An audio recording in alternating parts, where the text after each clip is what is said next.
Do you remember the first time you saw the scene of Galadriel being tempted by the One Ring in The Lord of the Rings? That chilling mix of awe, fascination, and fear that only a true fan of epic fantasy can feel. It is right there that one of Tolkien's greatest questions emerges. Why would one of the most powerful beings in Middle-earth reject the supreme object of power? This is the kind of dilemma that drives every nerd who loves diving into hidden lore, into the mysteries of Arda, and the secrets tucked between the pages and their adaptations. After all, if even Sauron dedicated entire ages to forging the ring, what would it mean to see it in the hands of Galadriel? Today, here on Codex of the Realms, we're going to uncover this question by separating book versus film, and by bringing three canonical pieces of evidence that reveal the frightening and unexpected side of the Lady of Lórien's decision. But before we dive in, make sure you subscribe to the channel, light the beacons of Gondor and join our fellowship, because only here will you find deep explanations, epic theories, and secrets never revealed about the worlds we love so much.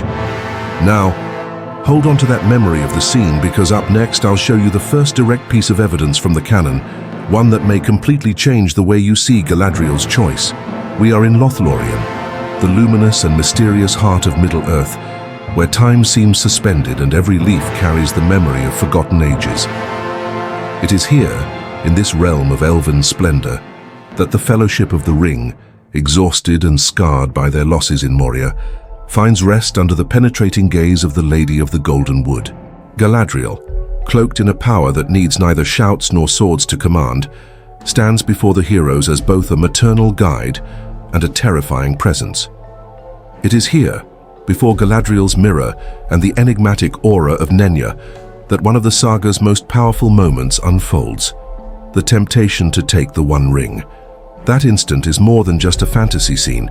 It condenses centuries of lore, choices, and consequences that shape the fate of Arda. What is at stake is not only the future of the Fellowship, but also the eternal dilemma at the heart of Tolkien's work. The conflict between power and humility, between desire and renunciation, between shadow and light. When we see Galadriel confronted with the ring, we are not witnessing an isolated choice. We are standing at a crossroads that could have reshaped the entire history of Middle-earth. In the book, Tolkien gives us a direct glimpse into Galadriel's mind, revealing her fears and her own vision of herself as a terrible and beautiful queen, capable of bending the world to her will. In the film, Peter Jackson transforms this temptation into a near supernatural experience, lights, shadows, and an apocalyptic tone that silences the audience in awe. And this is where my promise to you comes in. We're going to separate book versus film and uncover three hidden evidences that explain why Galadriel's refusal is one of the most terrifying and powerful moments in all of Tolkien's legendarium. These three evidences are not mere technical details. They are pieces of a puzzle that reveal the true nature of the One Ring and the limits, or perhaps the virtues, of Galadriel herself. We'll explore what the canon shows us directly, what the cinematic adaptation chose to amplify, and most importantly, what few fans ever notice. The internal logic of elven lore, the mechanics of power, and the inevitable consequences of giving in to temptation. And let me make this clear, we're not here to pick a side between book or film. What makes this analysis so fascinating is precisely the reconciliation between the two.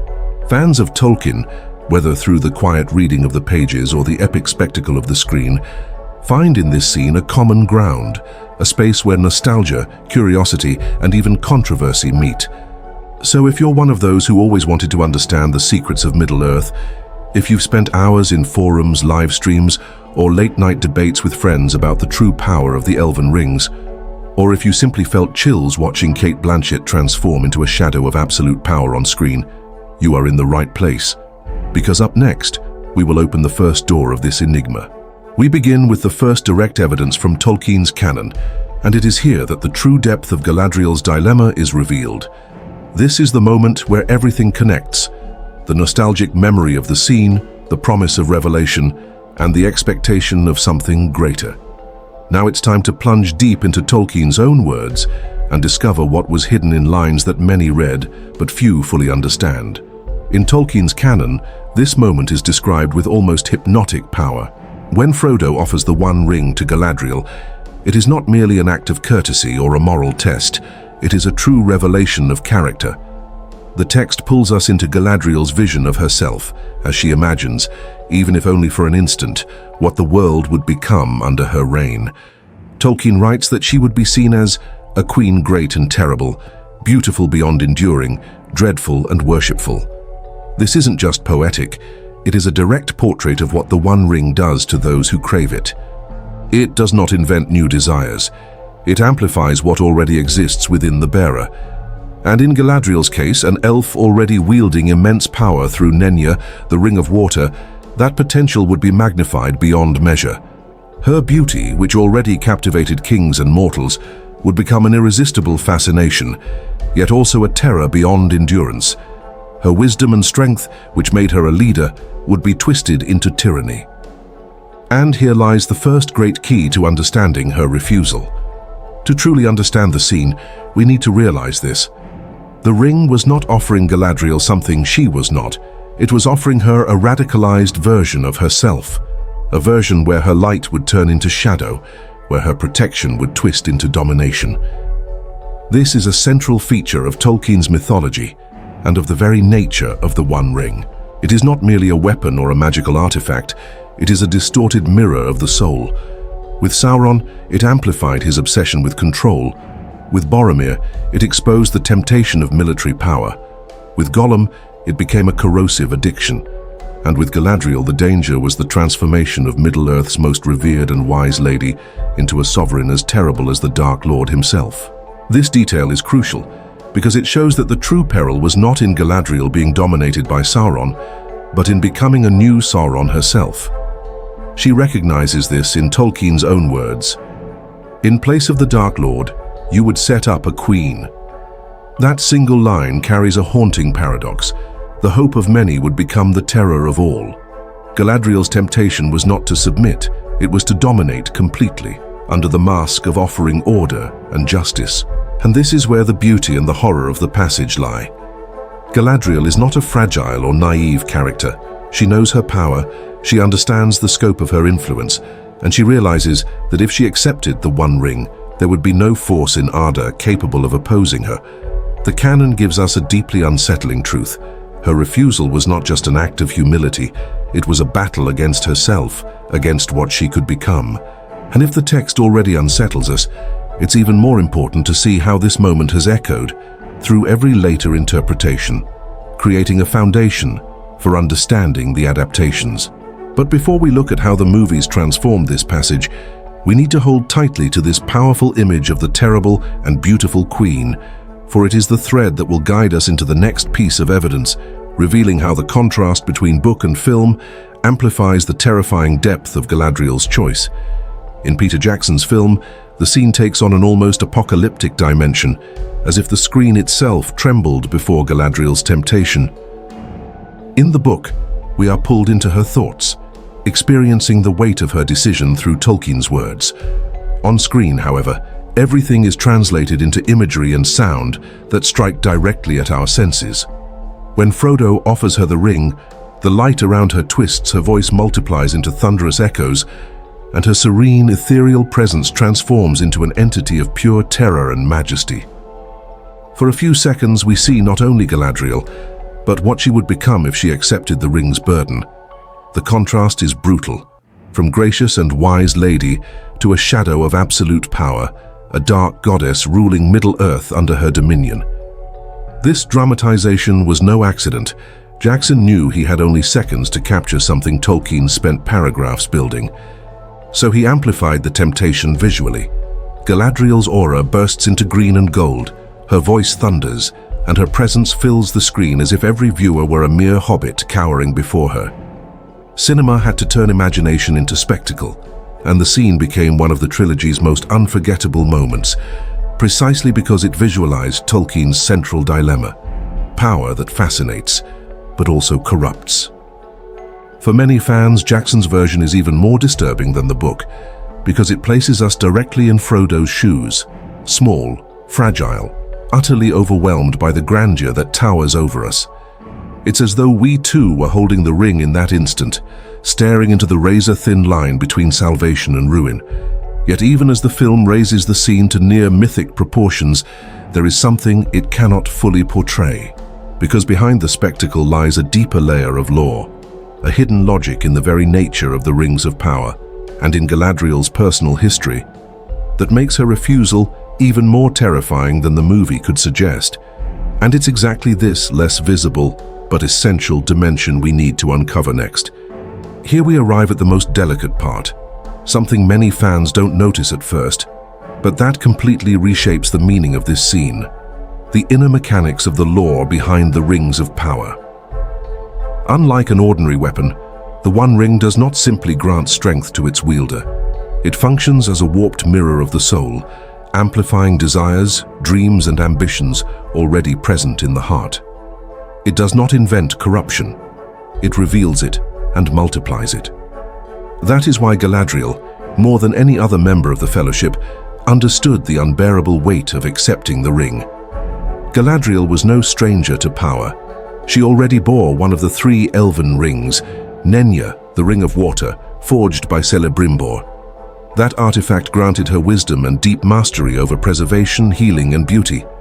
Thanks to Nenya, Lothlórien remained untouched by time, a living memory of the Elder Days. But even here there was a price. Though untouched by Sauron's hand, the 3 were still bound to the One. Galadriel knew her very strength, her very light, was in some way rooted in the shadow. And here lies the revelation few fans recall. Galadriel had already tasted the burden of power long before Frodo arrived in Lothlórien. She knew intimately what it meant to have her will heightened by an artifact. So when she envisioned herself as a terrible and beautiful queen, Galadriel was not merely imagining in the abstract. She was projecting what the One Ring would do to her, beginning with what she already was. Nenya had already shown her this truth on a smaller scale. In other words, the One Ring would not turn Galadriel into a helpless victim like so many others. It would transform her into a glorified version of Sauron, a lady of both light and darkness, ruling not through brute force, but through irresistible fascination, an enchantment so absolute that no one would be able to resist. And that is the most terrifying point of the entire scene. Galadriel's refusal was not just prudence or humility. It was a conscious decision not to become what she already sensed within herself. It was as if the ring revealed to her a reflection she already knew, a latent shadow glimpsed through the power of Nenya. And this is why the scene gains such weight when we understand this layer of lore. Because in truth, Galadriel was not only resisting Sauron's call, she was resisting her own, the risk of turning her light into a darkness even more seductive than that of the Dark Lord himself. And if that realization is already enough to send chills down our spine, the fact is that Galadriel's temptation cannot be fully grasped without looking at the other side of the story. After all, how would this possibility have appeared to Sauron himself? What would it mean for him to face a rival who held the One Ring? That is exactly the perspective we need to explore next. Now let us shift the lens of the narrative and look at this scene through the eyes of the true antagonist, Sauron. This is where Galadriel's dilemma becomes even more monumental, because it is not just about the temptation of a wise elf. It is about what this would mean for the Dark Lord. Imagine for a moment what Sauron must have considered at the thought of the One Ring falling into the hands of the Lady of Lothlórien. To him, there was no rival more dangerous. Unlike a man like Boromir or a hobbit like Frodo, Galadriel would not be quickly consumed, nor lost in delusions of glory. If she accepted the ring, Sauron would face an opponent capable of playing his game on his own level, with millennia of wisdom, power, and influence among the peoples of Middle-earth. And this is the crucial detail: a corrupted Galadriel could become worse than Sauron himself. She would not rule by naked fear or overt tyranny, but by irresistible allure, by light turned to shadow. Her reign would be far more perilous because it would begin with a promise of salvation. The people of Middle-earth might follow her believing they were finding hope, only to discover they had submitted to a golden tyranny, more beautiful and convincing than anything Mordor could offer. For Sauron, this would mean losing his very narrative of darkness and terror, because his greatest enemy would defeat him not with armies, but by becoming a shadow cloaked in light. And yet, despite this risk, Sauron did not tremble. He knew the hearts of the mighty, and he trusted in a pattern that had repeated for ages: pride. For him, the downfall of the wise never came from outside, but from within. Elves, men, even Maya might resist for a time, but sooner or later the thirst for greatness would corrode even the noblest of souls. It had been so with Saruman, who thought himself too wise to fall, and with countless kings who believed they could master fate.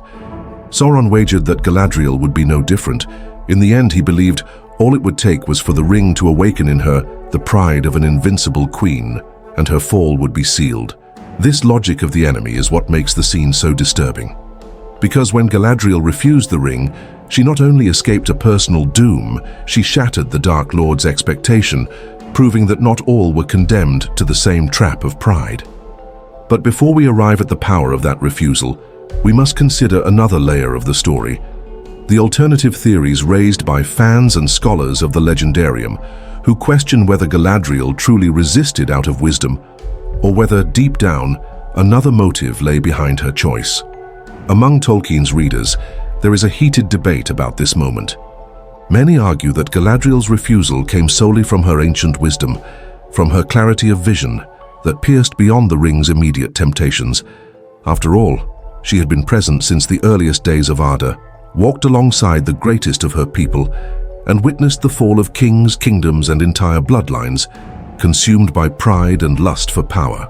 For these fans, her refusal is the ultimate proof of her moral superiority, a gesture born of countless centuries of lessons learned, that absolute power always demands a devastating price. But when we examine the canon more carefully, connecting the threads of the lore, another possibility emerges. Perhaps this interpretation is too romantic, because despite her wisdom, there are clear signs that Galadriel's refusal was not only reason, but also something more fragile, more human: fear. Fear of herself. Fear of what she might become if she accepted the burden of the One Ring. When she imagined herself as a terrible and beautiful queen, she was not describing a distant fantasy. She was acknowledging the very real possibility that such a vision could come to pass. And that realization is terrifying because it shows that Galadriel knew she was not invulnerable to corruption. And this is the true power of the scene. Her refusal was not made from an untouchable pedestal, but from the raw awareness of the abyss opening before her. Fear, far from being weakness, was the very key that kept her firm. She knew that if she took even one step in the wrong direction, there would be no turning back. This reading gives her character far greater depth, transforming her from a flawless figure into someone wrestling with real dilemmas. For many fans, this is uncomfortable, but it is also what makes the moment unforgettable. Because if even the Lady of Lothlórien could feel the weight of temptation and fear, then anyone could fall.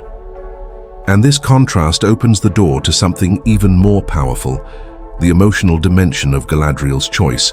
Because when she refuses, she is not only rejecting Sauron's power, she is confronting her own nature, her own shadows. And it is precisely in this inner conflict that we find the deepest connection with the human themes that run through all of Tolkien's work.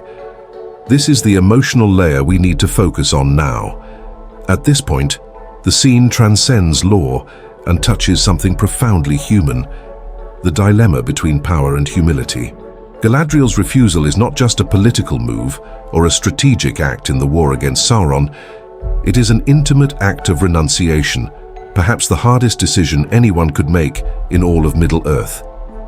Because before her stood the chance to become the most powerful figure in Arda, to subdue enemies, to shape kingdoms, to impose order on the chaos spreading across the world. It was the promise of absolute victory, and at the same time, the doom of everything she cherished most. It is here that Tolkien gives us one of his strongest messages: absolute power does not bring victory, only destruction.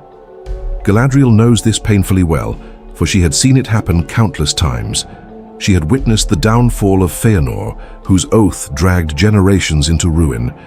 She had seen kings and peoples consumed by the lust for dominion, from Numenor to the days of the Last Alliance.